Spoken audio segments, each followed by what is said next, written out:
Hafaday, welcome to Weekend Edition. Glad you could join us. The Department of Public Health gave the all clear for the Gowan Behavioral Health Youth House, where both staff and clients previously tested positive for the virus. Here's more. I'm very, very happy and pleased to report that the Gowan Behavioral Health Youth House that I had reported about 3 weeks ago, who had been exposed to the virus, has been cleared by public health on the 16th. And so all the clients and all the staff that have been positive have been cleared. Gowan Behavioral Health Director Teresa Areola letting out a sigh of relief that her staff and clients have gotten the all clear from public health. As KUAM recently reported, the Behavioral Health Youth House saw COVID positives from both the staff as well as the clients. Areola says the power of prayer was a pillar she leaned on as she waited in anticipation for negative test results. Thankful again, always thanking God, is that they were all asymptomatic. The fact that they're positive is one thing, but please remain asymptomatic so that the trauma of knowing that they have the coronavirus is not as doesn't get intensified. Areola said it's the protocols set in place that allowed them to mitigate further spread of the virus. And despite the strictness of current protocols, the implementation of strengthened protocols are a necessary step moving forward. Areola added that it's also about how careful you are after you clock out from work. The concern, and which I'm always repeating to my staff and to everybody I talk to, is be careful what you do outside the work hours. Because what you do, your behavior outside 8 to 5 or outside your work hours, is going to determine what's going to happen in the workplace. Areola gave her thanks to those who kept her staff and her clients on their minds and in their prayers. We're very pleased that everyone is healthy and asymptomatic, that their trauma of having COVID was not deeper because they were having to deal with the symptoms. And so I'm just grateful to everyone who kept Gowan Behavioral Health in their prayers, and public health, especially public health and our nursing division. Reporting for Guam's News Network, I'm Peter Santos. As the government of Guam's largest agency, Guam Department of Education Superintendent John Fernandez says they are exploring the possibility of establishing its own contact tracing team. Because we're such a large agency. And so we do benefit from the fact that almost all of our nurses are deployed and with public health and with the hospital, and they've received training on contact tracing. And then we have additional around 20 employees who are working with UOG to go through training on contact tracing that they had. And I believe there probably will be about 10 of them who will be able to support a pilot project that UOG is working on to establish a contact tracing center and really kind of see how that works. Well, our intent really is to take what we learn and build that same type of infrastructure in our schools when we return, with the nurses back and playing a critical role in that contact tracing effort, but also additional staff trained and able to train others. GDOE is planning to resume face-to-face in January. Efforts to distribute laptops to middle and high school students continue by the Guam Department of Education. GDOE is encouraging eligible students and families to take advantage of the opportunity and apply now for the distance learning support. According to a release, the numbers of applications have been low since opening the distribution back in September. The department has received only 3,300 applications out of the roughly 8,000 available laptops. If you are interested in receiving a laptop, complete and submit the application form at your school site. For more information, contact each school directly. The Mayor's Council of Guam met recently to discuss an array of topics. The MCOG Executive Director provides our Peter Santos with all the details from their social distant in-person meeting. Here's more. The Mayor's Council of Guam held their special monthly meeting at the Sinahaña Mayor's office this week. Executive Director of the Mayor's Council, Angel Sablan, spoke on working with the Surgeon Cell and the Department of Public Health. It's the mayors and vice mayors that are really the frontliners in the villages, who know where their people are and who know who are the most susceptible, the people 16 years and over. And if they could, identify these places where they live, perhaps DP Public Health can do a plan for status for a site testing, and that way we can, go around the different villages, much like we did with Gilbaza and Zero Down in Jigo. And with the general election fast approaching, the Guam Election Commission reached out to the mayors for their help in locating constituents who are truly homebound.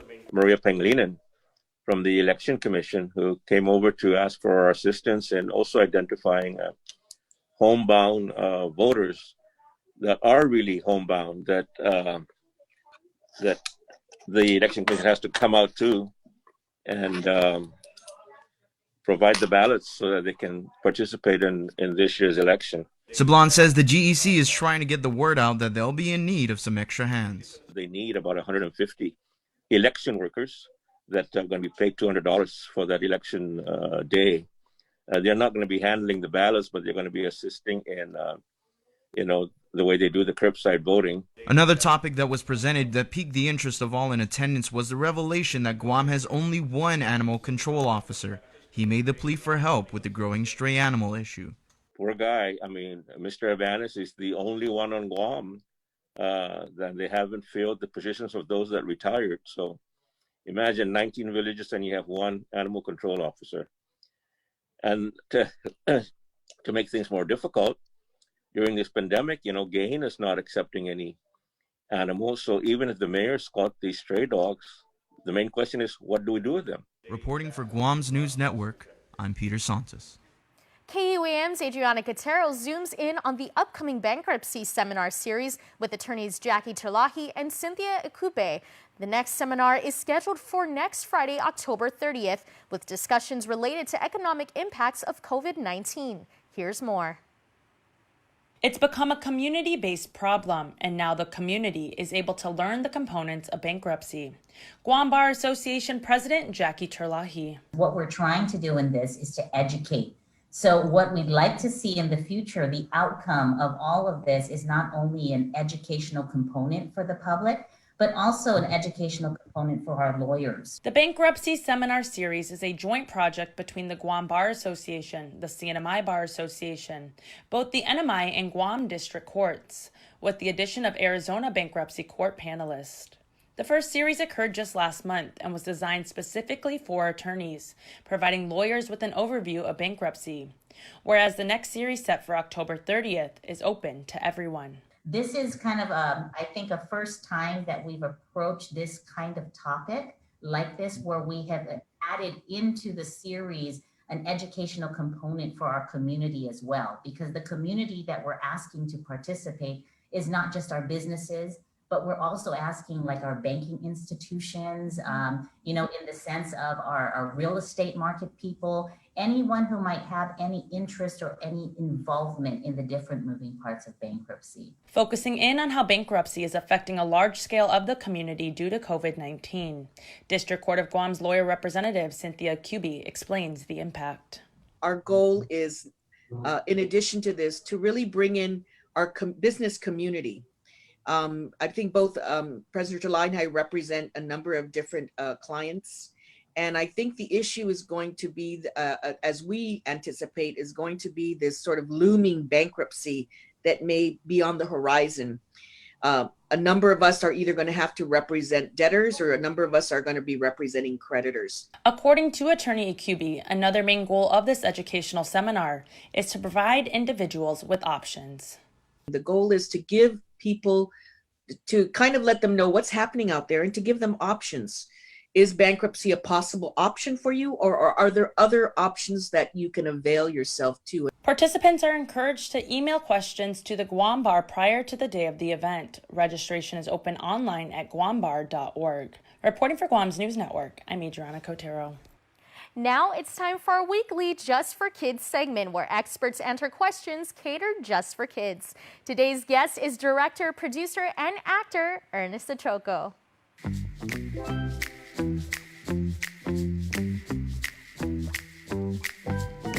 Hi, my name is Uriah Shablan. I am 7 years old. and I want to know what are some vocal warm-ups I could do at home. Some vocal exercises to keep you healthy vocally. There's one that I really love that I do with my voice students. It's called the lip trill, also known as motorboat to my students from me, because it sounds like a motorboat, and it goes something like this. You just put your lips together and you blow air through them, and you can go up and down, up and down. Ready?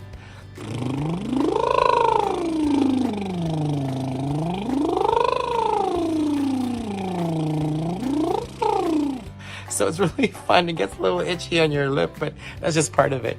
So that is a very safe way to do a vocal exercise. And you can do like an entire song. You can sing an entire song through lip trills. Yeah, and that's a very safe way to sing a song. It'll help focus your voice really well. Without music class or production, what are some things I could do on home or online to keep my interest in musical theater going? Well, funny you should say that, because GATE VPA Theater, that's GATE, Gifted and Talented Education, Visual Performing Arts Theater, is going to be doing something for Christmas. We actually have something that's going to go on online, and you can send in your videos and join us for that. Well, but there's going to be some direction, so check us out on IG, Instagram, on our Instagram, Guam Gate Theater. That's GGT, okay? Guam Gate Theater. And you can find out information on how to join us. You can also check us out on Facebook. Once again, Guam Gate Theater. That's Guam first, Gate, then Theater. There's a couple others out there, but we don't use that anymore. So make sure you check us out on social media to find out how to join us. There's we're gonna be having so much fun. So how else can you keep your interest up with musical theater? Check out all the musicals that are out there. They're online, they're on YouTube, they're on Disney Plus. There's Disney movies that are all musicals. So keep watching those and keep your interest up. What's your favorite musical? Well, God, there's so many musicals that are out there. One of them that I saw on Broadway that I really, really loved was Wicked. And it is the backstory of the Wicked Witch of the West and the Good Witch of the North from The Wizard of Oz, the movie The Wizard of Oz. And you get to see how they grow up. And you get to kind of like understand why they are the way they were in the movie, in the Wizard of Oz movie. And you get to see them in a different light, because, you know, sometimes we judge people too quickly, and that's what the story is about in Wicked. So maybe we shouldn't be judging people too fast, and that's a great lesson to learn. So check that out. All right, thank you.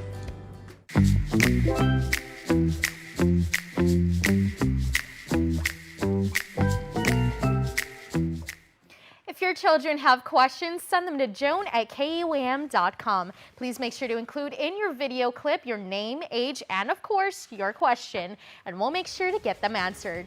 Stay tuned. Next on Weekend Edition, we have trend spotting and still to come sports with Dave Delgado. Keep it here. Get up-to-the-minute news, plus access to alerts, streaming radio, promotions, and more on your mobile device by downloading the KUAM News mobile app, available at the App Store now.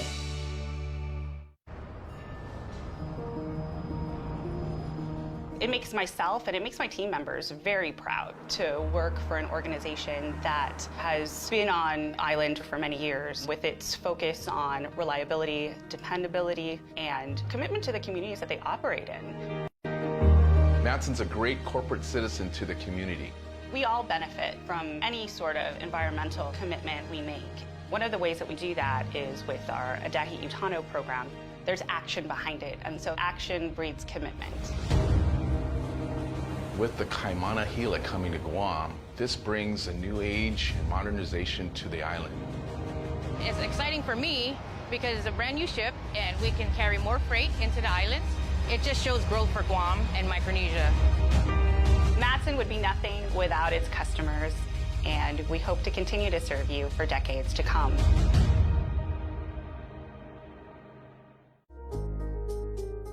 Social distancing may be the new norm, but connection will always be our tradition. Through good times and tough times, we remain connected with you. Masks may be the new fashion, but protection will always be our style. You can always count on us to protect the things that matter the most.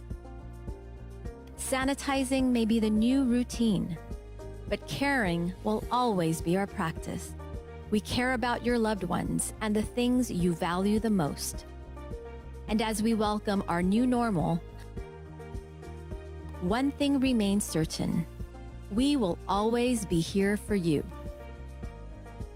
We're open and ready to serve you. Calvo's Insurance, a legacy of trust.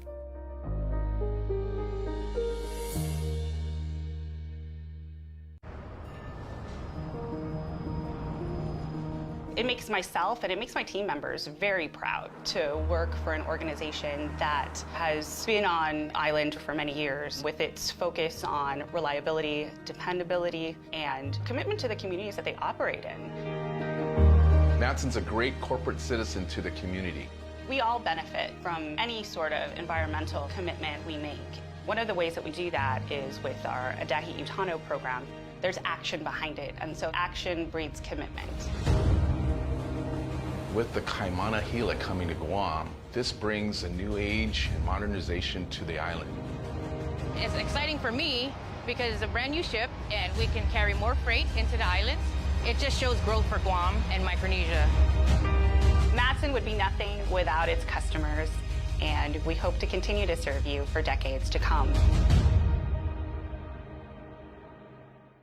We've got a lot to talk about this week, from questions about who's enforcing COVID violations to an MMA fighter whose next fight seems to be in the courtroom.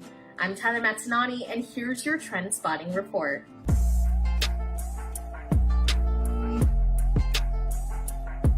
So briefly, this week we topped more than 4,000 cases of COVID-19, and by Friday morning we were up to 69 deaths related to the virus. Now, many of us have been anxious to get back out there and dine at our favorite restaurants, and some of us have with limited seating outdoors. But it seems like McCrouts in Malolo is getting ahead of itself after several complaints of it violating COVID-19 restrictions. Complaints earlier in the month surfaced after the restaurant was seen swamped with customers. Public Health went in, cited, and admonished the restaurant. Last weekend, another complaint came in, but it brought up a question: who's supposed to enforce these public health mandates? The Guam Police Department responded to the complaint, but Chief of Police Steve Ignacio says it's not their territory. And according to Public Health's Janela Carrera, they too are trying to figure out the extent of their power of enforcement. Carrera said they've already been to McCrouts 4 or 5 times due to complaints, but have yet to shut it down. We asked you, who do you think is responsible for enforcing the rules? Our polls showed that 66% of you said Public Health, while 34% said GPD. With the virus still rampant in our community, staying safe has meant staying home. That has been especially true with kids who have had to transition to distance learning. But the Department of Defense schools announced it would be heading back into the classroom come October 26. Rear Admiral John Manoni cited the steady and low incidences of COVID-19 cases on bases, as well as the difference in population to the reopening decision.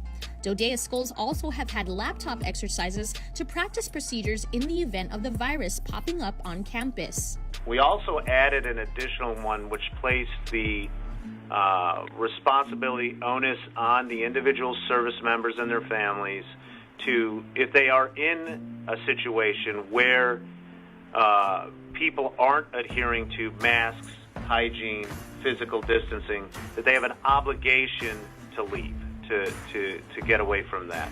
At the earliest, Guam public schools could reopen in January since COVID cases continue to climb. We asked you, which direction do you prefer for our students? Many users expressing that their children and grandchildren are safer at home, and one in particular, Geneva, says seeing the case go higher and higher, and as a student who has underlying medical problems, I'm better safe learning at home than to be at school wearing a mask, not knowing where the other students or teachers have been. Yes, education is important, but so is my health, and Lord forbids I catch the virus at school because the schools are open.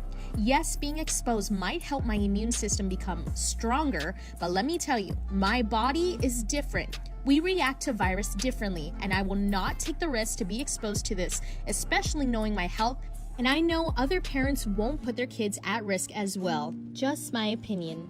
And now to a story that couldn't slip under the radar. 36-year-old Baby Joe the Juggernaut Taminglo is the latest MMA star who seems to be in a different kind of fight. This week, Baby Joe was busted on a scooter, allegedly carrying a gun and drugs in its compartment. Baby Joe, however, couldn't keep his story straight, according to court documents. First, he said someone else put the gun in the scooter. Then he said he took it from a robber who dropped it after trying to hold up his store. Baby Joe also couldn't give cops any details on the alleged robbery or its suspect, and he didn't report the incident. With the meth found in his possession, it wasn't his either, he said. According to court documents, Baby Joe said he took it from his cousin to keep him from using it, but planned to return it. Here are some of your comments. Al Natasha Garrido saying, "Oh man, prayers for Baby Joe Taminglo and his family. May it not be too late to correct the errors. Prayers for all those whose lives have been affected through this drug." And Bernie Regis is saying, "It's so sad how good people are destroyed by meth." And Anna Scambaluri saying, "No judgment whatsoever. It's happening in so many families." And on to some heartwarming news. Shelly the sea turtle returned to the ocean after spending some 10 months in recovery. Shelly was found off Gab Gab Beach last December in distress and had since spent her time healing up at Underwater World from an intestinal blockage. The turtle was tagged and released and will hopefully be able to live a long and healthy life. And one more for you. October is Breast Cancer Awareness Month, and for several years, KUAM has helped spotlight the issue with Think Pink Day. Think Pink was celebrated on Thursday, commemorating the birthday of our office manager and breast cancer survivor, Christy St. Augustine. On this day, our team wears pink, provides awareness tips, and features tributes to both survivors and those we've lost. Thank you to everyone that participated in Think Pink Day with us. 1 in 8 women are diagnosed with the disease in the U.S. alone, so it's important to raise awareness about early detection and support our friends and family members. We'll see you guys next week. Adios!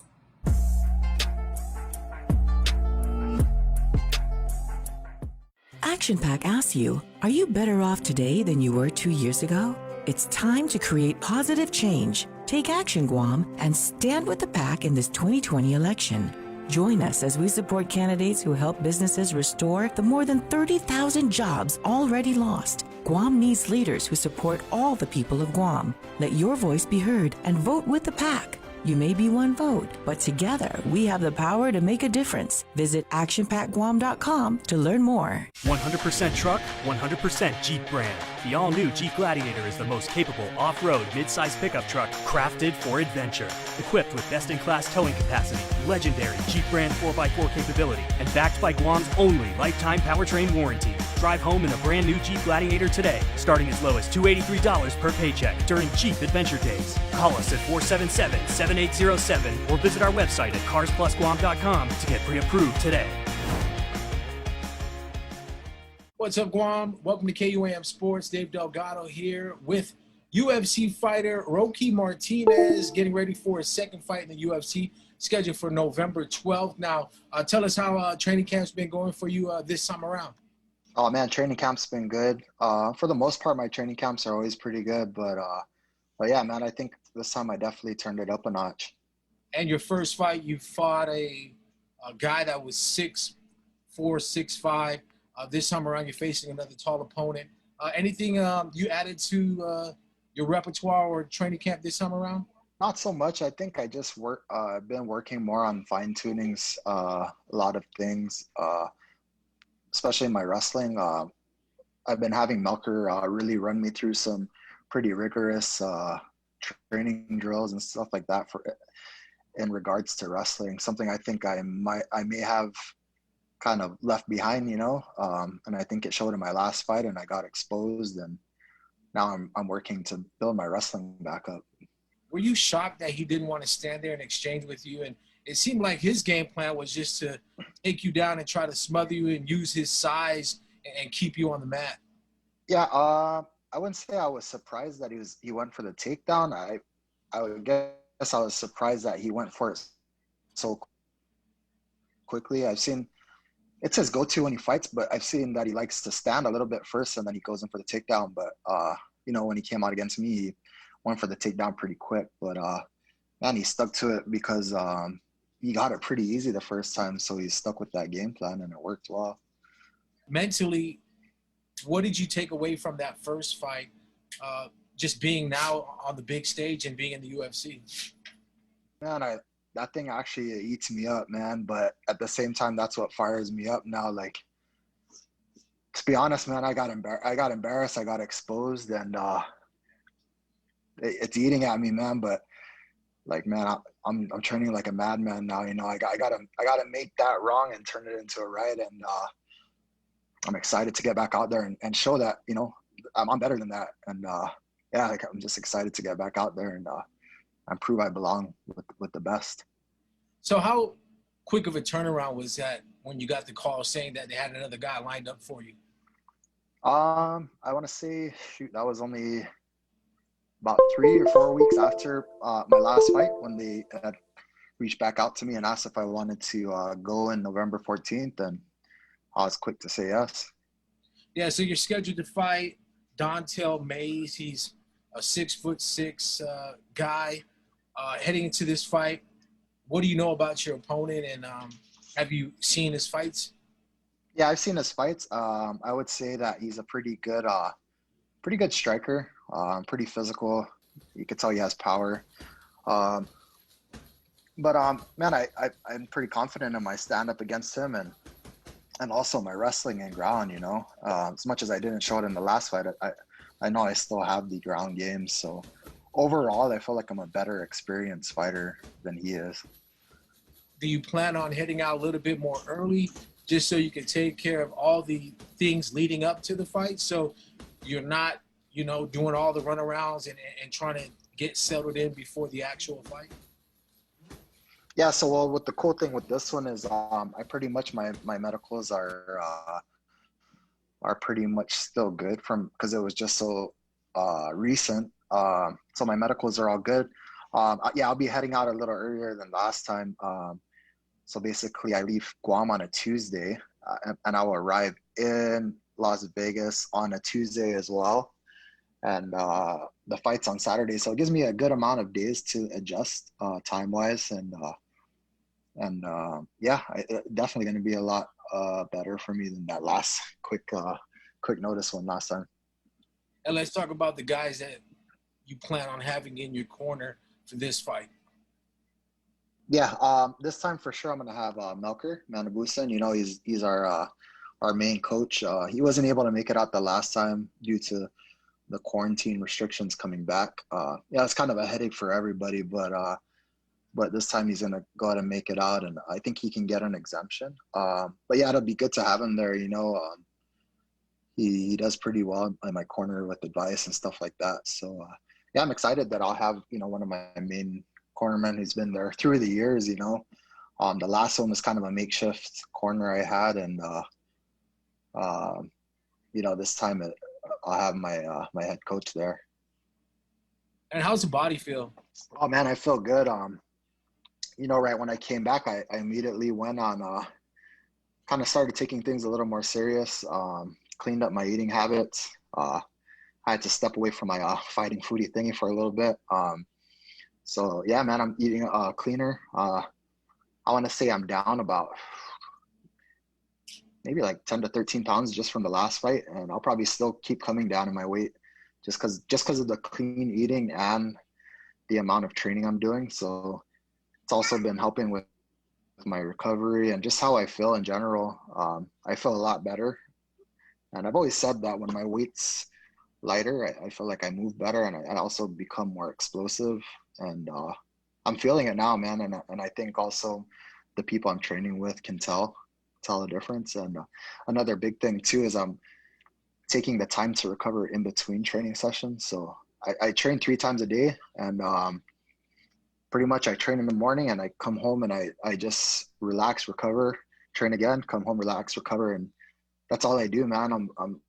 I'm living and I'm training and eating the way I should be for the sport, you know, and it's making a big difference.